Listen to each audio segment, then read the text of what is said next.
Hello and welcome to the Contemporary World History Tour. My name is Darin Garcia and I will be your tour guide in this path through Berlin during the bipolar world. We will go through the rise of the Berlin Wall to its fall, as well as the fall of the communist bloc and German unification. Follow me and let's get started. First, we'll talk about when and why was the Berlin Wall erected. First, to understand the story of the Berlin Wall, we need to know the historical context in which we are situated.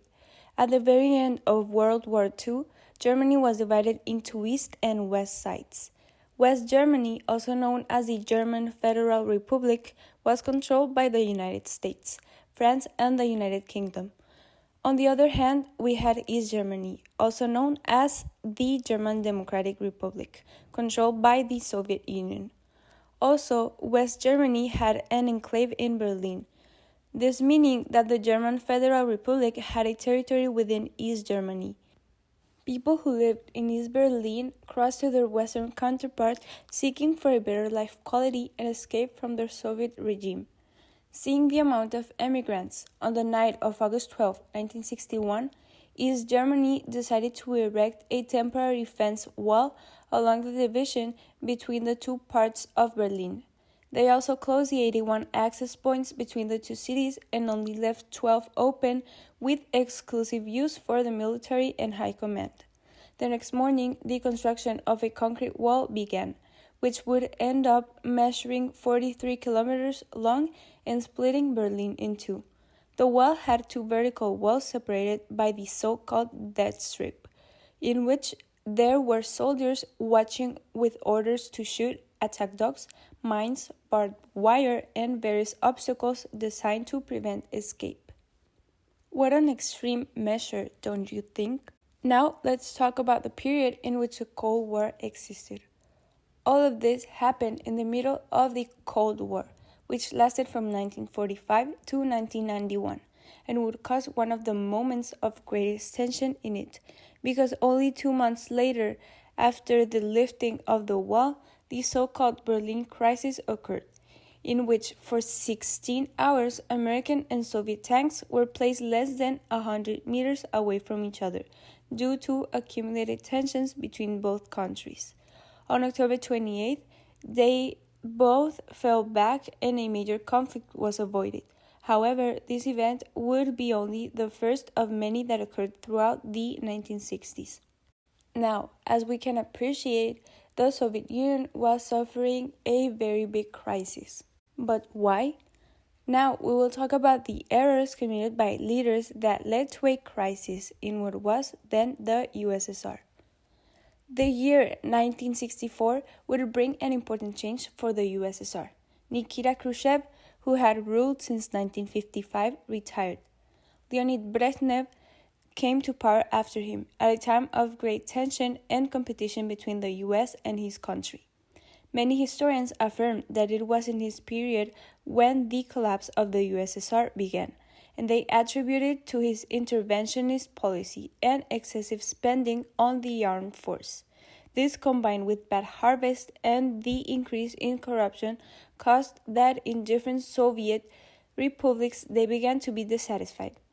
In 1982, Brezhnev died and Yuri Andropov came to power. Andropov is remembered as an extremely intelligent but corrupt leader. He brought with him new policies such as an anti-alcohol campaign and political and industrial reforms. However, none of this was enough to lift an already decaying Soviet Union. Well, just 2 years after coming to power, in 1984, Andropov died due to a kidney failure and Konstantin Chernenko came to power. Chernenko was seen as a provisional leader, and during his short time of power, the USSR recovered old Brezhnev policies and did not care to stop the Cold War. According to several historians, his tenure had little impact on the Soviet Union and the world. Chernenko passed away on March 10, 1985, and only 1 day later was replaced by Mikhail Gorbachev. Here we can appreciate the monument to Mikhail Gorbachev. Now we'll talk about his attempt to rescue socialism. On March 11, 1985, Mikhail came to power, and his main mission was to rescue the Soviet Union. His plan was to achieve this through the implementation of two major reforms, perestroika and glasnost. Perestroika was an economic reform that sought to reinvent socialism by giving greater market freedoms.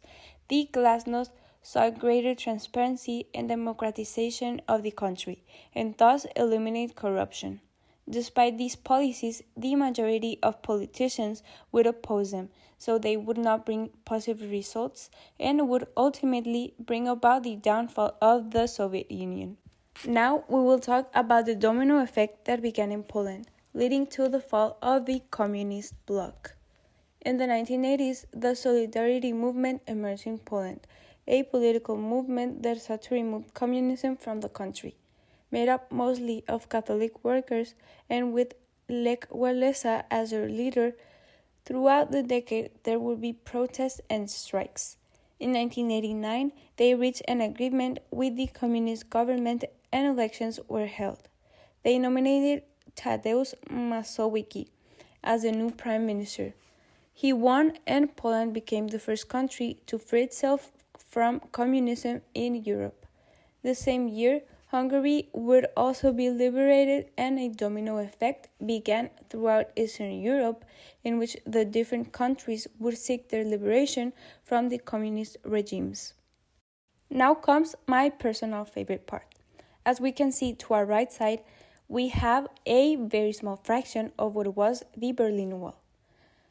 We will talk about the fall of the Berlin Wall, which ended up in German unification.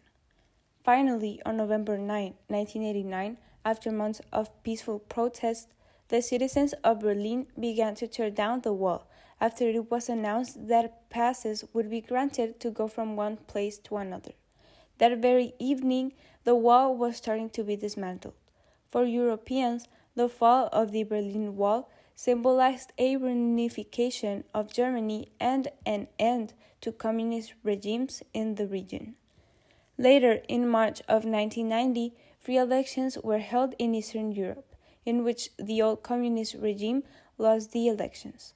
The new government was headed by Lothar de Maizière, who began discussions to start a reunification process. Finally, on October 3, 1990, the Federal German Republic Eastern was legally and peacefully annexed to the Federal German Republic of the West, marking the beginning of a new era of European cooperation. We can only imagine the happiness and peace people felt at that time. Now, what social consequences have existed on account of the fall of the socialist bloc? Are people happier or discontent? Well, in 1991, the Soviet Union would fall, and due to this, a serious economic crisis, even worse than the one of 1929, would hit these countries. Surveys have been conducted in former Soviet countries in recent years, and most people say they miss the Soviet era. Some for the feeling of belonging to a bigger country, others for the economic system or simple nostalgia. But what is a fact is that the vast majority of the Soviet bloc countries were involved in political instability and armed conflicts. The greatest example is in the Balkan region, where the war ended only 20 years ago. Now, after this long trip through history, we can all form a personal conclusion. What failed, the economic system or the decisions taken by socialist leaders? In my opinion, the great failure of communism was due to two factors, which were the system itself and the Soviet government. In most communist countries, governments become a dictatorship of a party or even a single person, causing the true intentions of the party to be lost. In addition, I believe that the little flexibility with which it has been practiced has also contributed to its failures. The denial of the free market eliminates competitiveness and thus stagnating the economy. But now it's your time to share your opinions. What do you think? I really hope you like this tour and decide to come back whenever you want for a bit of history. Thank you.